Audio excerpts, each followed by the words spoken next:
लेकिन किताब और मुताला, इनकी अहमियत से तो किसी सूरत इनकार नहीं किया जा सकता। किताब की अहमियत हर दौर में, हर सूरत में रही है। चाहे हम उस वक्त से शुरू करें जब दरख्तों की छालों पर लिखा जाना शुरू किया गया था, या कागज़ पर आया, या अब जदीद दौर में ई फॉर्म में जो किताबें आ गई हैं। किसी भी सूरत में किताब की अहमियत से कतई इनकार नहीं किया जा सकता। ना सिर्फ ये कि ये हमारे लिए मालूमात का ख़जाना है, बल्कि हमारी ज़िंदगी की बहुत सारी जहतें जो हैं मुताले से, किताब से खुलती चली जाती हैं। किताब के बारे में तो यकीनन कहा जाता है कि वो तन्हाई का बेहतरीन साथी है, और आप जितना मुताला करते जाएंगे, जितनी आपके ऊपर ज़िंदगी के राज खुलते चले जाएंगे, इतना ही मुताले का शौक़ और तजस्सुस बढ़ता चला जाएगा।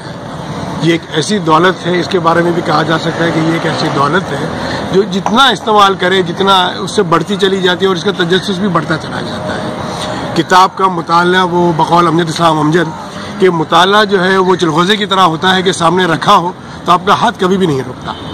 इसी तरह आप पढ़ते चले जाएं, पढ़ते चले जाएं, पढ़ते चले जाएं, there is no end of किताब। बदकिस्मती से अब हमारी नई नस्ल जो है, हमारा जो मौजूदा मुआशरा है, वो मुताले से दूर होता चला जा रहा है। किताब से तो अप टू सम एक्सटेंट उनका रास्ता ताल्लुक़ है इस मीडिया और ई बुक्स वगैरह के हवाले से, लेकिन मुताले से दूर होती चली जा रही है। ज़रूरत इस बात की है कि हम नई नस्ल को, और बल्कि नई नस्ल क्या, काफ़ी हद तक हमारे पुराने नस्ल के लोगों को भी इस तरफ राग़िब किया जाए कि वो अपनी ज़िंदगी में, अपनी मसरूफियात में से कुछ वक्त निकालें मुताले के लिए, चाहे आधा घंटा, 1 घंटा। और अगर हम घर के सरबराह हैं, अगर हम घर के बड़े हैं, तो फिर हमारी ज़िम्मेदारी जो है वो दो चंद हो जाती है।